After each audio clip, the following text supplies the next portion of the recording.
සුබ දවසක් සියලු දෙනාටම. ඉතින් අද මගේ ෆාම් එක මේ විදිහට තමයි දකින්න තින්නේ. මගේ ඉන්න සත්තු දෙන්නම අරන් ගිහිල්ලා ඈත මම බඳලා ඉන්නේ. ඉතින් මම බඳලා මේ දවල් වරුවේ දැන් වතුර එහෙම දීලා නාවල්ලා කියලා ආවේ. ඉතින් මට හිතුණා වීඩියෝ එකක් වලට දාන්න ඕනේ කියලා. මේ කවුරුත් ඉතින් නැහැ. මොකද බඳලා ඉන්න නිසා මම දැන් අද ඔයාලට මේ වීඩියෝ එකකින් කියන්න හදන්නේ මේ සත්තුන්ට ඇත්තටම කැම දෙන්න දුර බැහැර අරන් යන්න වෙනවා. එතකොට ගොඩක් දැන් මේ අවුරස්මියක් දෙකකින් ඇත්තටම මේ වියලි කාලගුණය නිසා මේක කොච්චර කාලයක් තියේද කියන්නේ අපි ඇත්තටම දන්නේ නැහැ. ඉතින් මම තීරණය කරා මේ කට්ටියට මේ වියලි කාලගුණේ තියෙන පරිසරයක වුණත් එයාලා කන ඔය පචොන් වගේ පචොන් ගෙනල්ලා බෙල්ලා වගාවක් පචොන් වගා කරන්න ඕනේ කියලා. ඉතින් ඒ භූමි ප්‍රදේශය තමයි තියෙන්නේ. ඔයාලට පේනවද දැන් මේ ඈතින් මේ තියෙන විදිහ සුදු පාටට මේ කෑල්ල අපි යමු ටිකක් බලන්න. අපි ගිහිල්ලා බලමු. මෙන්න මේ කෑල්ල මෙතන ලොකු ගහක් තියෙනවා. ඉතින් මෙන්න මේ කෑල්ලේ තමයි මම හිතාගෙන ඉන්නේ පචොන් වගාවක් දාන්න. මොකද මේ කෑල්ල පුරා සම්පූර්ණම මාන හැදිලා දැන් මේ මාන අර වැස්ස නැත වියලි කාලෙකුනේ නිසා සම්පූර්ණම සුදු වෙලා ගිහිලා කහ ගිහිල්ලා තමයි තියෙන්නේ. ඉතින් මේ ඉඩකඩ තියෙනවා. ඉතින් මේ පැත්තේ මේ තියෙන භූමියේ සම්පූර්ණ කියන්නේ මට මුලින්ම සම්පූර්ණම කෑල්ලක් දාගන්න බැරි. නමුත් මම පොඩි කෑල්ලක හරි වතුර ගහලා ඒ කියන්නේ තෙතමනේ අනිවාර්යෙන් ඕනේ මේවට පචොන් වලට. ඉතින් ඒකට සුදුසු විදිහට භූමිය සකස් කරගන්න තමයි මේ කැලේ මම හදන්නේ.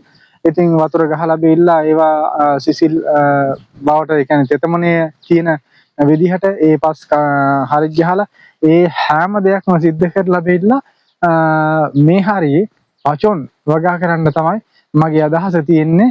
මොකද මේ වියලි කාලගුණේ අපිට සමහරට තම මාසයක් කීයද දෙකක් කීයද සමහරට අපිට සබාධමේ දේවල් අපිට අත්‍තරම කියන්න බෑ. ඉතින් මේ තියෙන පරිසර දෙකකින් මම තීරණය කරා මේ පචොන් වගා කරන්න. මොකද මේ පචොන් වගා කිරීම තුළින් අපිට ඇත්තටම මේ සත්තු ගොඩක් වෙහෙස කරන්න නැතුව දුර බැහැර අරන් යන්න නැතුව මේ සත්තු ඇත්තටම නිදහසේ ළඟම තියාගෙන අපිට කන්න බොන්න දෙන්න පුළුවන් පරිසරයක් හදන්න තමයි මම තීරණය කරලා තින්නේ. ඉතින් අද මේ වීඩියෝ එකෙන් මම මේ වටපිටාව වලට පෙන්නුවේ මේ මම කරන්න යන අලුත්ම වැඩේ ගැන කියන්නයි. ඉතින් මේ අද මගේ ෆාම් එකට ඉන්න මගේ සත්තුන්ට තවත් සත්තු මම ගේන්නත් තීරණය කරලා තියෙනවා. ඉතින් ඒ ගේන සත්තු ගැනත් මම අනිවාර්යයෙන්ම වීඩියෝ එකක් කරනවා. ඉතින් ඒ හොඳ සත්තු තෝරා බේරාගෙන මොනවාද ඒ සත්තුන්ගේ තියෙන දේවල් ලක්ෂණ මොනවාද අපිට අපි දැනගත යුතු දේවල් එයාලා ගන්න කලින් කියලා බලලා හොඳින් බලලා ඒ සත්තු ගැන ගෙනල්ලා මේ මගේ ෆාම් එකට තවත් සත්තු එකතු කරගන්නයි මගේ අදහස. ඉතින් ඒක තව දවස් කිහිපයකින් සිද්ධ වෙයි. අනිවාර්යයෙන්ම මම ඔයාලට වීඩියෝ එකක් දානවා ඒ සත්තු ගේන කොටත්. ඉතින් ඒ සත්තුත් මේ සත්තුත් ගෙනාවට පස්සේ මේ සියලු දෙනාට කැම දීම සඳහා මේ තියෙන පරිසරේ මම සකස් කරන්න ඕනේ. මේ භූමිය සකස් කරන්න මට ඇත්තටම පහසුවක් තියෙනවා. මේ සත්තු දුර බැහැර අරන් යන්න නැතුව මේ වියලි කාලගුණේ ඔවුන්ගේ අපහසුතාවයක් නොවන විදිහට මේ ස්ථානයේ දීම. ඒ කියන්නේ මගේ ෆාම් එක අවටම එයාලට අවශ්‍ය කැම සපයා දෙන්න. ඉතින් ඔයාලගේ ෆාම් එකේ මේ දවස්වල කොහොමද සතුන්ගේ කැම පිළිබඳව කොහොමද ඔයාලගේ සැලකීමක් කරන? ඉතින් එයාලටත් මේ වියලි කාලගුණය නිසා කන්න බොන්නේ නැද්ද? ඉතින් ඔයාලගේ අදහස් මොනවද?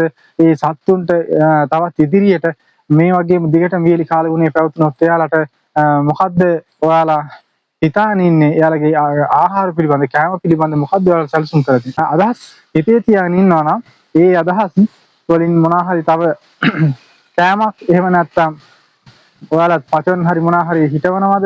එහෙම නැත්නම් ඔයාලා තව මොනවාද සත්තු වෙනුවෙන් කරන්නේ? ඉතින් ඒ අදහසුත් මේ වීඩියෝ එකට කමෙන්ට් එකක් විදිහට ඉදිරිපත් කරන්න දාන්න.